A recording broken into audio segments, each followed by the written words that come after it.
গোৰ্খা উন্নয়ন পৰিষদ অসম চৰকাৰে গঠন কৰি দিয়া এটা আমাৰ পৰিষদ হয়, যাৰ যোগেদি আমি অসমৰ বিভিন্ন গাঁওবোৰ অঞ্চলত যিখিনি বিশেষকৈ দুখীয়া মানুহখিনি আছে সেইখিনিক গৈ আমি বিভিন্ন সা সামগ্ৰী বিতৰণ কৰি আছোঁ। বিভিন্ন ঠাইত আমি গোৰ্খা ভৱন, মাইতী ভৱন, বিভিন্ন অনুষ্ঠান প্ৰতিষ্ঠানৰ লগতে আমাৰ খেলৰ সা সামগ্ৰী, আজিৰ তাৰিখত আমি টিনপাত আৰু খেলৰ সা সামগ্ৰী আৰু আমাৰ চিলাই মেচিন দিয়াৰ ব্যৱস্থা আমি ইতিমধ্যে গ্ৰহণ কৰিছোঁ। এইবাৰ 2022 আৰু 23 বৰ্ষত আমি 26খন জিলাত বিভিন্ন গ্ৰাম্য অঞ্চলত যিখিনি ৰাইজক আচলতে গয়াক প্ৰয়োজন হৈছে সেইখিনিক আমি এটা টাৰ্গেট কৰি লৈ আমি 26খন জিলাত আমি এনেধৰণৰ ডিষ্ট্ৰিবিউশ্যন চেৰিমনি কৰি গৈছোঁ। আৰু তাৰ আজি সমান্তৰালৰূপে আজি আমি কামৰূপ গ্ৰাম্য অঞ্চলত বকো এই গোৰ্খা ভৱনত আজি চিলাই মেচিন আৰু খেলৰ সা সামগ্ৰী আৰু টিনপাত বিতৰণ কৰিছোঁ। আৰু টিনপাতবোৰো যেনেকুৱা মানুহক দিয়া হৈছে, যিখিনি মানুহে আচলতে টিনপাতৰ প্ৰয়োজন হৈছে আৰু বিভিন্ন সময়ছোৱাত আমাক আবেদন জনাইছিলে।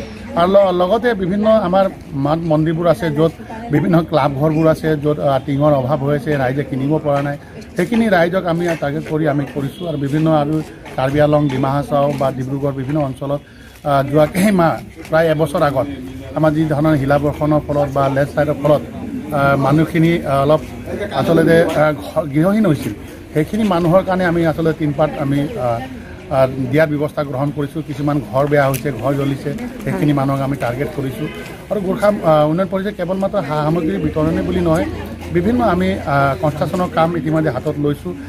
লগতে আমি যোৱাবাৰ 22জন ছাত্ৰ ছাত্ৰীসকলক আমি APSC UPSC কোচিং কৰাইছিলোঁ। তাৰ ইতিমধ্যে আপোনালোকে গম পাইছে, অসমবাসীয়ে গম পায়, প্ৰায় 52জনৰ ল'ৰা ছোৱালীক আমি ষ্টাডি ফ্ৰী অফ কষ্ট ষ্টাডি মেটেৰিয়েল দিছিলোঁ। যাৰ সমান্তৰালভাৱে এইবাৰ আমি অসম লোকসভা আয়োগৰ পৰীক্ষাত আমাৰ 31জন গোৰ্খা জনগোষ্ঠীৰ ছাত্ৰ ছাত্ৰীসকলে পাছ কৰিছে। আৰু অহাবাৰ আমি 35জন ছাত্ৰ ছাত্ৰীক পঢ়া আমি ইতিমধ্যে সিদ্ধান্ত গ্ৰহণ কৰিছোঁ।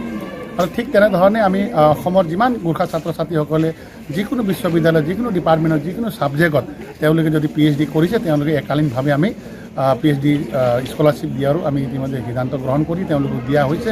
আৰু সংস্কৃতি জগতত যিখিনি আমাৰ গোৰ্খা ৰাইজে ষ্ট্ৰাগল যিখিনি আৰ্টিষ্ট, তেওঁলোকৰ আৰ্টিষ্টক আমি একালীনভাৱে আৰ্টিষ্ট এৱাৰ্ড দিয়াৰ ব্যৱস্থা গ্ৰহণ কৰিছোঁ। আৰু বিভিন্ন ঠাইত আমি সিদিনা আমি খানাপাৰাতো আমি গোৰ্খা জনগোষ্ঠীৰ ৰাইজক যাতে সংস্কৃতিৰ ৰূপে কেনেধৰণে একত্ৰিত কৰিব পাৰি, তাৰ কাৰণে আমি গোৰ্খা এথলিক কালচাৰ এণ্ড ফুড ফেষ্টিভেল এক্সিবিশ্যনো পাতিছোঁ। আৰু ঠিক তেনেধৰণে অসমৰ মাননীয় মুখ্যমন্ত্ৰী ডাঙৰীয়াৰ বলিষ্ঠ নেতৃত্বত তেওঁৰ গাৰ্জেনশ্বিপত আমি গোৰ্খা উন্নয়ন পৰিষদে আজি তাৰিখত গোৰ্খা জনসাধাৰণে গাঁৱে গাঁৱে এই ধৰণে আমি বিভিন্ন গোৰ্খা উন্নয়ন পৰিষদৰ কাম কাজবোৰ কৰি গৈ আছোঁ।